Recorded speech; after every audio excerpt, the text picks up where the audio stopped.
Oke, assalamualaikum warahmatullahi wabarakatuh. Selamat sore teman-teman semuanya. Semoga kita dalam keadaan sehat ya dan bahagia juga menjelang weekend. Dan semangat juga buat ada Mbak Raras nggak ya? Mbak Raras, selamat closing ya Mbak Raras. Supaya kita juga makin happy menjelang tanggal 25 juga nih. Nah, oke, di TikTok kali ini perkenalkan saya Ais. Yang belum familiar mungkin ya, ini wajahnya Ais yang mungkin selama ini melihat mendengar suaranya aja, ini wajahnya seperti ini. Nah, kali ini TikToknya akan seru banget teman-teman. Kita nggak akan ngebahas terkait server, kita nggak akan ngebahas terkait codingan, tapi hari ini, sore ini kita akan ngebahas politik dan juga psikologi. Ini dua expert data juga ya. Langsung kita undang. Yang pertama ada Mas Ifdal. Halo Mas Ifdal. Nah, Halo, Mas. Mas Ifdal, ini topik yang ditunggu-tunggu juga ya. Menjelang pemilu ya Mas Ifdal, ini topik yang kayaknya kita perlu dicerdaskan nih Mas Ifdal. Terkait survei dan juga quick count pemilu. Mangga Mas Ifdal, waktu dan tempat dipersilahkan. Oh, langsung ya, oke. Oke, selamat sore teman-teman semua. Sore Ini Mas. coba saya share screen. Oke. Sebentar. Mana ya? Tabnya. Nah, ini dia. Oke.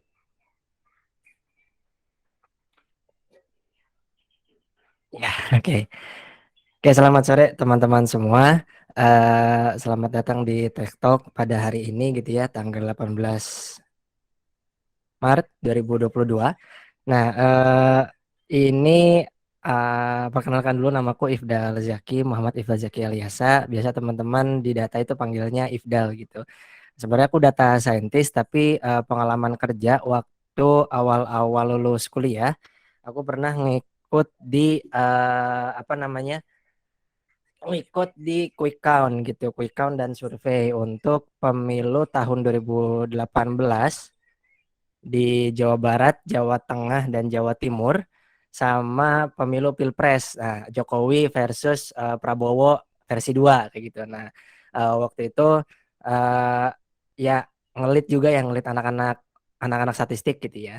Nah, melihat perkembangan 2024 ini masih lama, tapi ributnya udah dari sekarang gitu ya, terkait dengan perpanjangan masa jabatan Jokowi dan seterusnya. Kayaknya menarik gitu kalau misal diangkat terkait dengan pemilu. Toh pada tahun ini juga insya Allah kan Jakarta mau ada pemilu ya, pilkada kayak gitu. Siapa nih yang mau gantiin Pak Anies, atau mungkin Pak Anies maju lagi kayak gitu ya. Oke. Nah, ini menurut pengalaman saya aja ya gitu ya. Jadi kalau misal nanti ada yang saintifik dan mungkin aku ada yang lupa-lupa dikit, jadi mohon maaf karena udah agak lama juga kayak gitu. Oke. Nah, jadi nanti aku akan membahas mulai dari definisi sama tujuan dari quick count dan survei itu sendiri. Lalu aku pengen nih nge-sharing gimana sih cara sampling di apa namanya, lembaga survei kayak gitu. Sampling dari survei ataupun quick count kayak gitu. Lalu kalau misalnya teman-teman mendapat hasil survei yang ada di media, gimana sih cara nyikapinnya seperti itu. Nah, oke, yang pertama ya. Jadi bedanya survei sama quick count itu, survei itu dia jejak jejak pendapat ya. Jadi si responden ini ditanyain terkait dengan isu-isu, nggak cuma tentang elektabilitas. Elektabilitas adalah salah satunya. Elektabilitas ini apa ya, tingkat keterpilihan seseorang lah kayak gitu kira-kira. Nah, elektabilitas ini adalah salah satu dari pertanyaan yang banyak di situ. Nah, bisa juga nanti ditanya terkait dengan isu-isu yang lagi hangat pada hari ini kayak gitu. Kayak misal yang sekarang lagi hangat juga kan, minyak goreng kayak gitu-gitu lah ya. Nah, kira-kira seperti itu. COVID juga. Nah, Mandalika gitu ya. Siapa yang hari ini tadi nonton gitu. Nah, terus untuk quick count, dia hanya mendapat gambaran pemilu aja. Jadi hasil dari pemilunya mendapatkan, jadi kita pengen mendapatkan gambarannya kayak gitu. Nah, sampelnya adalah TPS dan suara di TPS tersebut. Nah, kalau survei itu tujuannya untuk mendapatkan informasi yang mendalam, mendalam banget ya. Jadi kayak lebih ke arah terkait dengan isu, perkembangan isu, terus juga elektabilitas, popularitas, apa ya, kedisukaan orang gitu ya, likability si kandidat, terus dan lain sebagainya lah kayak gitu. Jadi emang informasinya itu lebih mendalam dan karena emang banyak yang ditanyakan kepada responden. Jadi kalau survei itu surveyor datang ke responden, nanti hasilnya adalah berupa report gitu, report survei. Nah, kalau quick count eh, kan tujuannya tadi ya hanya mendapatkan gambaran hasil pemilu aja kayak gitu, nggak ada yang lain kayak gitu, cuma itu aja kayak gitu. Nah, jadi surveyor atau saya lupa istilahnya apa, kalau nggak salah enumerator ya, enumerator atau numerator gitu, saya lupa, numerator atau surveyor lah ya. Surveyor itu datang ke TPS-TPS yang sudah ditentukan dari biasanya anak statistik gitu ya di pusat gitu. Nah, nanti dia datang ke TPS-TPS tergantung, misal kalau provinsi ya berarti di kabupaten mana aja. Kalau nasional berarti di provinsi mana aja kayak gitu. Even Papua gitu ya. Kemarin ada tuh yang surveyornya itu sampai sampai jatuh ke kali gitu karena melewati eh, jembatan yang kecil kayak gitu. Ya penuh perjuangan lah kalau misal ke daerah-daerah kayak gitu. Nah, jadi nanti hasilnya adalah perkiraan pendapatan suara dari masing-masing kandidat yang bertarung pada saat itu. Nah, kurang lebih kayak gitu bedanya quick count, tujuannya juga bedanya apa quick count dengan survei. Lalu apa sih sebenarnya manfaatnya gitu? Emang ada manfaatnya gitu kalau misal kita menggunakan quick count dan survei kayak gitu. Nah, ternyata ada. Jadi untuk survei itu aku bagi ke 3 fase ya. Kalau sebelum kampanye itu adalah menemukan kandidat yang bisa jadi kuat atau bagus untuk maju ke dalam pilkada atau pemilu. Seperti halnya Jokowi dan Pak Anies Baswedan. Jokowi pada pilkada Jakarta 2012 dan Anies Baswedan pada pilkada selanjutnya 2017 seperti itu. Ah, kenapa aku kasih contoh dua ini? Karena Jokowi ini dia bisa dibilang underdog ya pada saat itu, yang ya kuda hitam lah gitu, kuda hitam. Tapi dia ditemukan karena prestasinya di Solo dan jadi media darling pada saat itu. Nah, karena ditemukan dan oleh media, lalu masuk ke dalam bursa apa ya, bursa survei gitu ya, masuk ke bursa survei. Jadi pede nih Pak Jokowi naik dan ya jadilah dia apa namanya gubernur DKI dan beberapa tahun kemudian jadi presiden seperti itu. Nah, pada saat kampanye itu melihat perkembangan isu dan juga kaitannya terkait dengan biasanya elektabilitas kayak gitu. Jadi misal pada saat Jabar gitu ya, Jabar Pak RK terus Pak Deddy Mizwar dan selainnya kayak gitu, kalau misal tergantung apa ya, tersandung skandal atau apa kayak gitu dan sebagainya, nah itu apakah ada impactnya terhadap apa namanya elektabilitas dari orang-orang tersebut dan sebagainya kayak gitu, mungkin kedisukannya juga bisa menurun atau mungkin malah meningkat kayak gitu. Nah, terus ya saat sebelum penyoblosan ini sebenarnya lebih ke arah eh, apa namanya jago-jagoan aja, sadari antar lembaga gitu, jago-jagoan dalam prediksi. Nah, saya juga waktu itu kemarin kayak gitu juga kayak gitu ya. Nah, survei itu pasti tidak akan mendapat hasil yang 100% ini ya. Misal Jokowi sama Prabowo gitu. Nah, nanti presentasinya itu kalau Jokowi sama Prabowo itu kalau digabungin itu nggak bakal 100%. Pasti ada orang-orang yang merahasiakan pilihannya seperti itu. Entah rahasia atau emang mau belum menentukan pilihan kayak gitu. Nah, jago-jagoan ini biasanya jago-jagoan dalam memprediksi yang rahasia ini mau kemana kayak gitu. Nah, kemarin juga dari kantor saya kemarin itu memprediksi orang yang belum menentukan atau merahasiakan pilihannya itu mau ke arah siapa gitu. Misal Pak Jokowi atau Prabowo kayak gitu. Kurang lebih kayak gitulah. Lalu kalau quick count lebih kepada lembaga surveinya sebenarnya, karena sebenarnya quick count itu adalah lembaga bukan lembaga, sarana iklan gitu. Sarana iklan bagi si lembaga survei tersebut gitu. Jadi kalau misal akurat gitu ya kalau dibandingkan sama KPU gitu ya. Nah, dia akan naik lah gitu derajatnya di mata publik gitu ya. Apa namanya? Kepercayaan publik terhadap lembaga tersebut itu naik lah kayak gitu.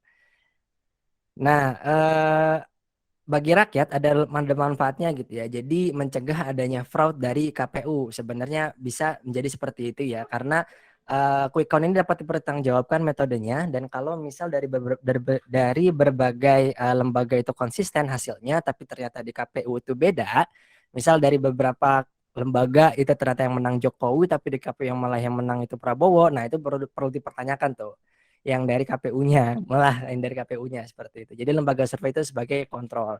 Walaupun pada kenyataannya hasil dari quick count itu malah membuat ribut gitu ya. Baik di sosial media, grup-grup WA, dan mungkin silaturahmi keluarga gitu ya. Gitu. Nah, itu manfaatnya.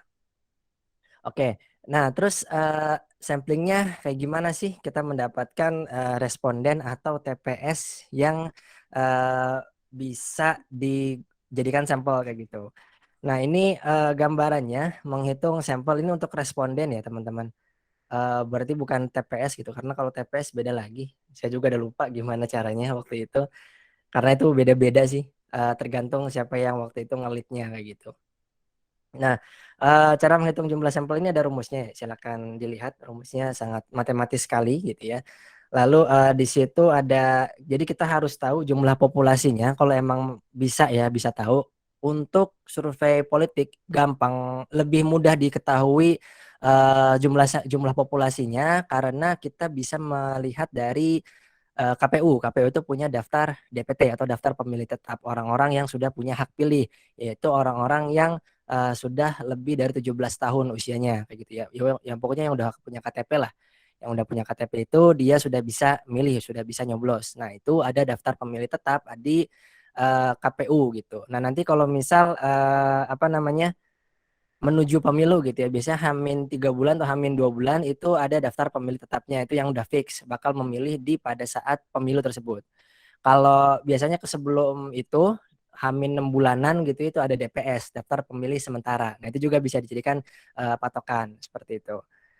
Nah, jadi teman-teman punya jumlah populasi DPT, lalu punya Z alpha ya, itu dari tabel. Nah, PQ ini saya kurang lupa juga gitu. PQ itu apa, tapi kita pakai angkanya itu fix di 0,5.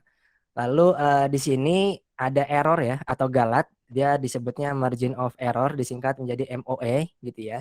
Nah, biasanya yang diambil oleh lembaga survei itu ada di angka 400 sampelnya, 600, 800 dan 1.200 tergantung besar wilayah yang ingin disurvei. Kalau kabupaten kecil bisa jadi 400 atau 600. Kalau uh, provinsi kecil bisa 600 gitu. Kalau provinsi besar bisa 800. Biasanya kayak gitu. Tapi kalau nasional itu 1.200 atau bisa lebih banyak, bisa 2.400-an. Seperti itu. Nah, eh, ini kalau misal teman-teman mau melihat errornya, nilai errornya untuk 400 itu konvergen di populasi 200.000 ya. Ini semuanya konvergen di populasi 200.000. Jadi kalau udah 200.000 itu nilai MOA-nya ini udah fix gitu. Mau berapapun, misal 1 juta, mau 100 juta, mau 200 juta gitu kalau nasional gitu ya. MOA tetap fix begini kayak gitu. 4,9, 3,99, 3,46, 2,82. Nah, biasanya apa namanya? Lembaga survei itu menaikkan sedikit, kayak 4,9 ini jadi 5% gitu. Jadi biar main aman lah kayak gitu, main aman di publik. Karena kan pertanggungjawabannya di publik ya cukup besar kayak gitu. Nah, itu tadi cara menghitungnya. Untuk cara mendapatkannya, prosesnya gitu ya. Nah, jadi misal untuk survei, misal provinsi gitu ya. Kalau provinsi berarti satu tingkat di bawahnya adalah kabupaten. Jadi nanti kita proporsikan per kabupaten gitu. Misal di Provinsi Jawa Barat, Kabupaten Karawang itu mempunyai populasi 30% dari DPT di Jawa Barat gitu. Nah, berarti nanti sampelnya itu dapat proporsi 30% juga dan lain sebagainya kayak gitu. Nah, terus dari misal kabupaten kota gitu ya. Nah, lalu kita langsung milih acak desa atau kelurahan di kabupaten tersebut. Jadi nggak melalui kecamatan, tapi langsung ke desa atau kelurahan. Kayak gitu. Jadi pilih acak nih di kabupaten tersebut ada desa apa aja sih. Nah, langsung dipilih tuh acak gitu.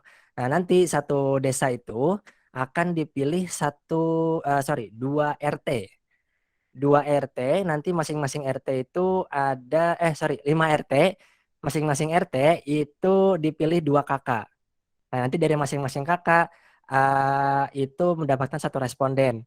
Misalnya yang terpilih kakak itu ada misalkan kakak satu sama kakak dua ya. Nah, kakak satu ini nanti adalah responden laki-laki, kakak dua adalah responden perempuan. Jadi nanti hasilnya harusnya sampelnya itu berbanding pas gitu. Jadi laki-laki 50, perempuan juga 50 kayak gitu. Pun di berbagai daerah gitu ya, proporsi laki-laki dan perempuan itu nggak jauh beda. Misal cuma 49-51 dan seterusnya. Jadi nggak terlalu beda lah kayak gitu.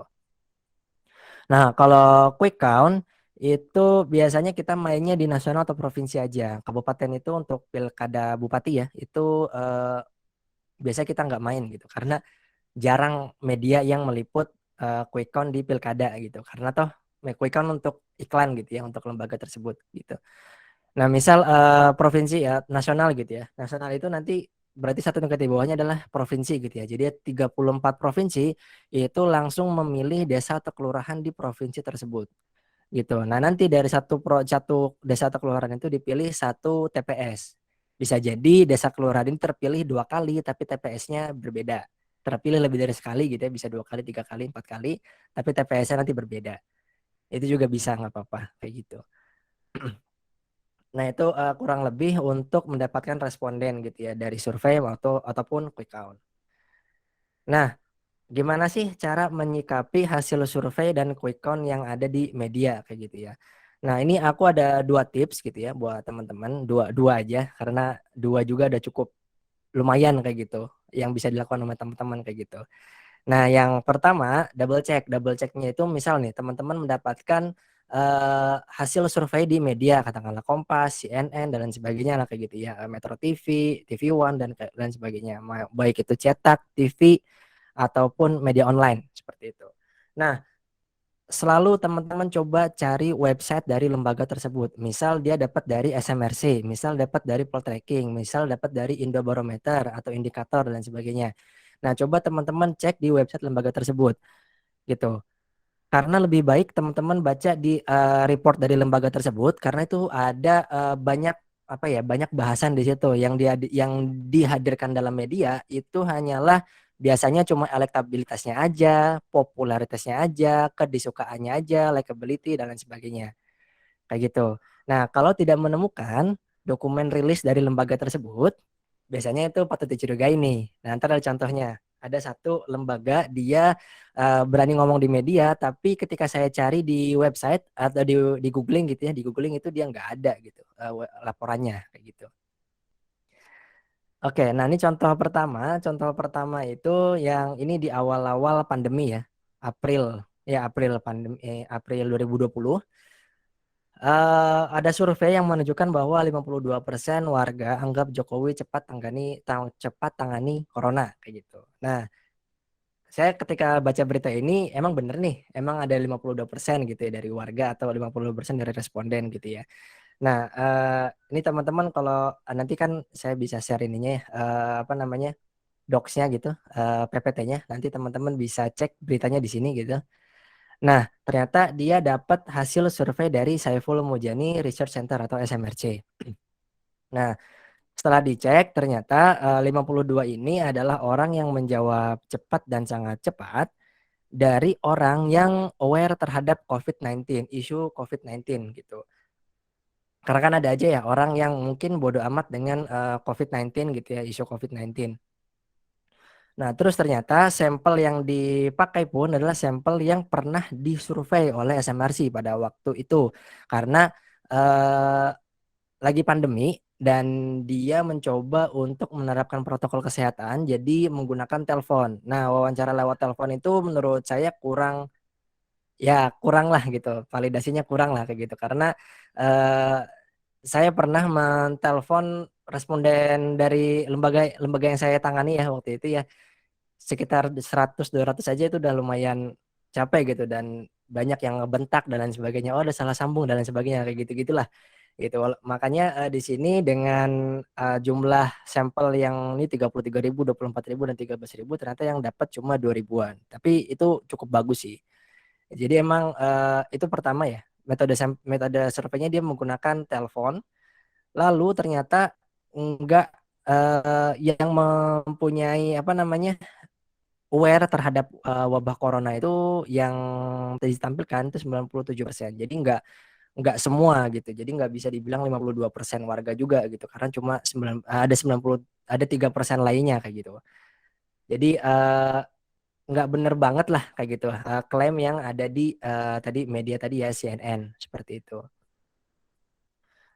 Nah, terus contoh keduanya, di sini disebutkan elektabilitas Anies Khofifah turun, Ganjar RK naik. Nah, teman-teman kalau biasanya baca berita, kalau misal ada strip gitu ya, ada dua nama lalu dipisahkan dengan strip, itu adalah orang-orang yang berpasangan.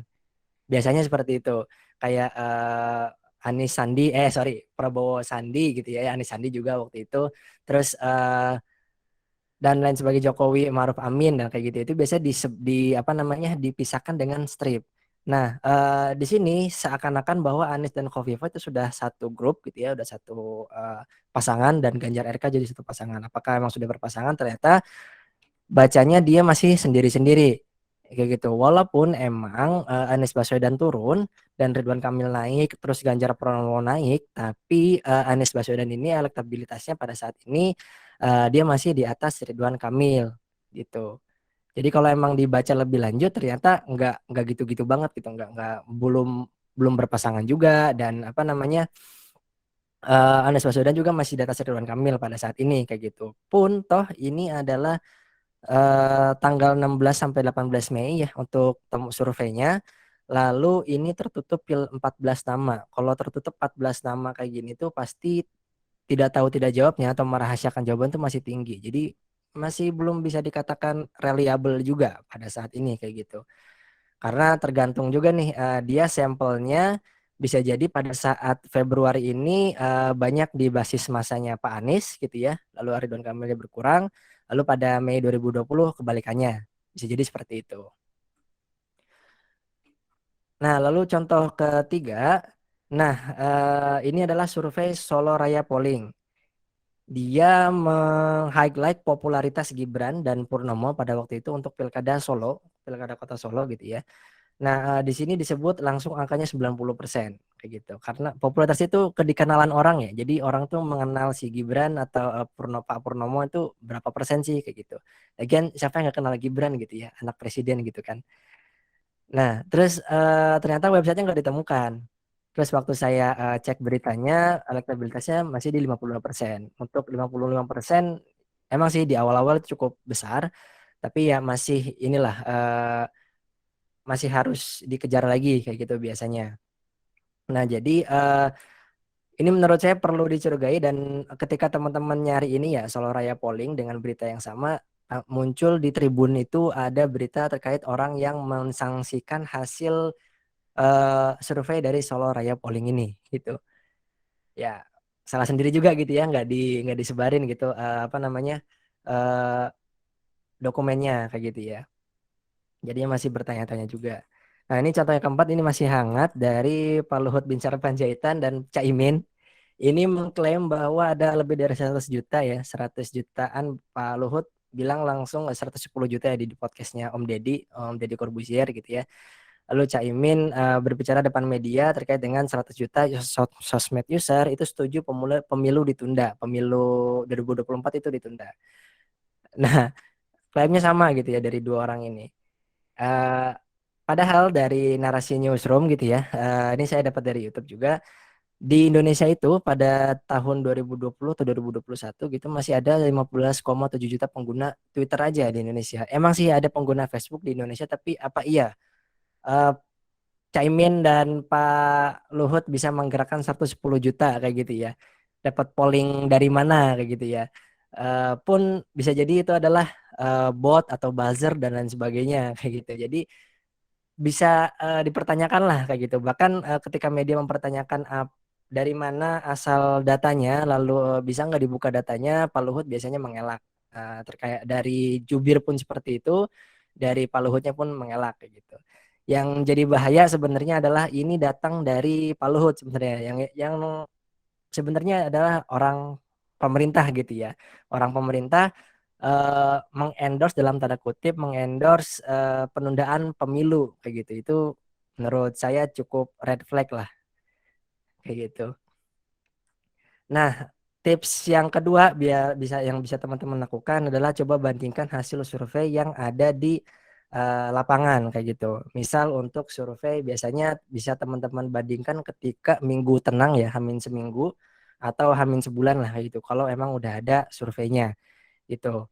Nah, ini bisa teman-teman lakukan kalau emang teman-teman saya sarankan teman-teman lakukan kalau emang teman-teman punya ketertarikan dalam dunia politik atau dunia survei kayak gitu ya.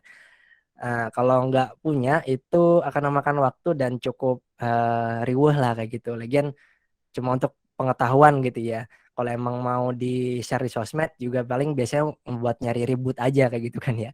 Jadi ya tergantung teman-teman kayak gitu mau nyari atau enggak. Tapi ini adalah cara yang terbaik untuk membandingkan untuk mendapatkan hasil yang eh, lebih apa ya reliable lah kayak gitu, lebih reliable dan juga bisa memperkaya insight teman-teman kayak gitu terkait dengan survei yang sudah dilakukan.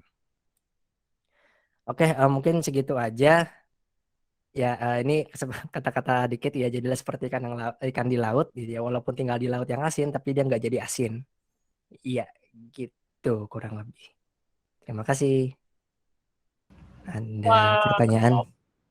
tepuk tangan dulu dong buat Mas Ifdal dong. Oke, thank you Mas Ifdal. Tadi udah langsung dijawab ya sama Mas Ifdalnya juga 110 juta ini gimana gitu ya Mas Fajri ya. Tapi by the way Mas Ifdal kata aku meskipun 110 itu ada juga gitu ya berupa jumlah penduduknya per sekarang ini kan juga jumlah penduduk kita ada di 271 juta ya Mas ya. Jadi 110 Iya, tuh benar. masih 40% tuh. Kalau pemilu belum menang ya Mas ya. Belum menang tuh harusnya gitu. Oke, teman-teman, kira-kira gimana nih? Ada pertanyaan kah kepada Mas Ifdal nih? Mencerahkan sekali sebenarnya. Ada nggak? Itu Mas Ahmad Badawi sama Mbak Ali Retno atau oh Ini tepuk tangan nih, tepuk tangan. tepuk tangan ya? Oke, Mas Ifdal satu pertanyaan deh karena nggak ada yang Mm-mm. nanya gitu ya. Iya boleh. Kita mungkin kalau aku jauh lebih familiar gitu ya Mas ya, biasanya proyek-proyekan kan anak statistik banyak nih ya proyek-proyekan survei ini. Nah, ini yang sebenarnya agak mengganggu ya Mas ya sebagai sesama lulusan statistik nih Mas gitu ya, apalagi kalau zaman-zamannya survei-survei terkait pemilu tuh banyak banget yang statistik membohongi publik, ini main-main statistik gitu ya. Ini metodenya nggak ini nih, nggak ini, apapun Nggak metode valid yang ya. disajikan tuh orang tuh malah jadi menyangsikan gitu. Nah, menurut Mas Mm. Ifdal tuh kayak gimana tuh supaya paling nggak kita juga apa ya sebagai yang tahu juga statistik mungkin jauh lebih sensitif, tapi untuk tips ke teman-teman kayak gimana tuh Mas? Oke, sebagai lulusan statistik ya, tapi mungkin nggak terlibat dalam survei tersebut mungkin gitu ya Mbak, gitu ya. Oke, nah kalau nggak terlibat, mending reserve energinya aja. Karena itu gimana ya? Biasanya ngomong di sosial media ya, ngomong di sosial media itu nggak akan ngaruh apa-apa gitu. Kita masih bisa beli bakso, kita masih bisa beli somai, kita masih bisa makan topoki dan lain sebagainya gitu. Nggak akan ngaruh gitu, nggak akan ngaruh kehidupan kita. Kalau masih dalam sosmed kayak gitu. Nah, kalau udah masuk ke media, media besar, media mainstream, biasanya biasanya itu apa namanya akan langsung di counter oleh lembaga survei tersebut. Kayak kemarin yang quick count kemarin itu teman-teman lembaga survei itu buka-bukaan. Pada saat itu aku lagi di Pangkal Pinang, lagi ada tugas, jadi nggak bisa ikutan. Nah, itu langsung buka-bukaan tuh, kayak apa ya job fair gitu ya, kayak job fair teman-teman di sana bisa nanya ke stand-stand setiap apa namanya lembaga survei yang melakukan quick count, bisa tanya-tanya ini dapat dari mana, ini gimana caranya, terus gimana sih metodenya dan seterusnya kayak gitu. Itu bisa teman-teman buktikan, bisa teman-teman buka-bukaan di situ. Itu pun dengan adanya itu pun kan waktu itu quick count waktu itu ya yang 02 kalah ya. Waktu itu ingat banget Pak Toto sama Pak Puyono di mata Najwa itu ribut. Pak Puyono itu masih nggak percaya sama hasil quick count gitu, walaupun pada akhirnya ya Pak Puyono baik juga gitu ke pemerintah ya. Oke, tapi pada saat itu Pak Puyono itu masih nggak mau percaya sama hasil dari Pak Toto. Padahal udah buka-bukaan tuh, bisa dipertanyakan di situ, bisa di tackle di situ dan seterusnya kayak gitu. Jadi ya buat kita yang emang udah melek data dan seterusnya, mending reserve energinya aja, main sama anak aja, main PS aja atau main Nintendo Switch aja gitu. Nggak usah mikirin yang kayak gitu. Itu suara-suara bising aja, nggak akan ngaruh ke kita juga gitu. Gitu sih. Oke, terus kalau Mas Ibdal ditanya, itu bener nggak surveinya gitu gimana Mas? Tanggapannya biasanya gimana tuh cara ngeresponnya? Cara ngeresponnya tinggal kasih laporannya. Suruh baca sendiri gitu ya Mas Terus ya? baca sendiri aja udah gitu. Gitu. Oke. Heeh. Nih. Oke, sip. Ada lagi mungkin cara QC. Nah, ini ada pertanyaan nih dari satu mungkin ya dari Mbak Nurul nih. Hmm. QC internalnya berapa lapis tuh Mas sampai bisa keluar laporan tuh? Ada experience nggak Mas ngerjainnya tuh? Gimana tuh Mas Ibdal? Jadi gini, di awal cara survei kita tuh kayak gini. Misal ada survei ya, project survei gitu. Katakanlah di mana ya? Di Jawa Tengah gitu ya, di Jawa Tengah. Nah, itu nanti kita hubungi Korwil, koordinator wilayah di Jawa Tengah gitu. Biasanya koneksi kita dari mahasiswa dan lain sebagainya. Ketika kita jadi mahasiswa gitu ya, kan ada koneksi kayak gitu ya.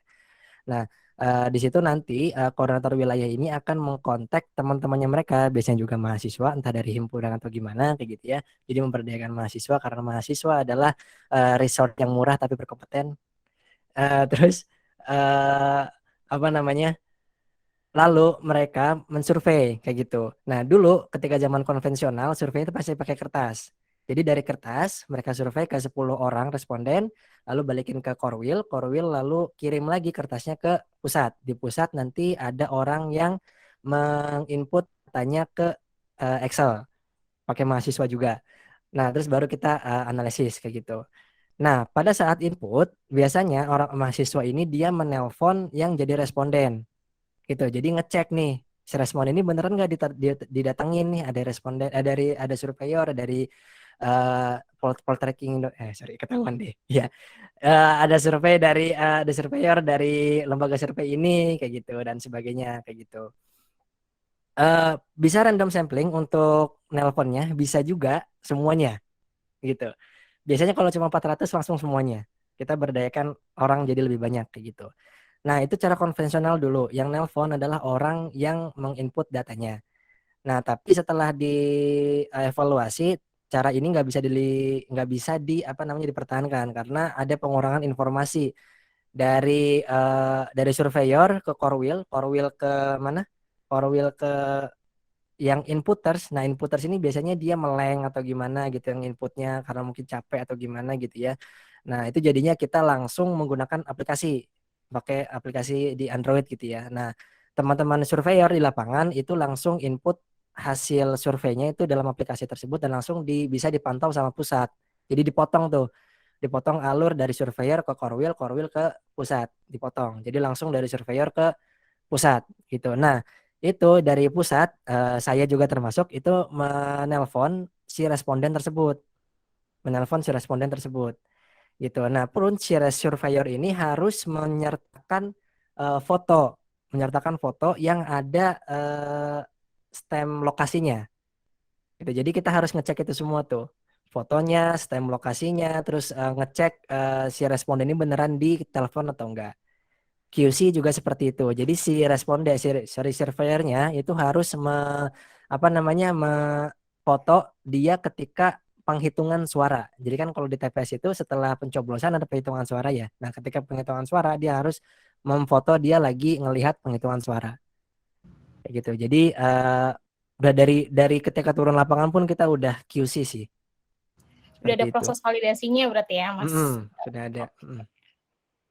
Oke, siap. Thank you banget buat teman-teman yang sudah nanya. Thank you Mbak Nurul dan thank you juga buat Mas Ifdal. Sekali lagi tepuk tangan buat Mas Ifdal ya.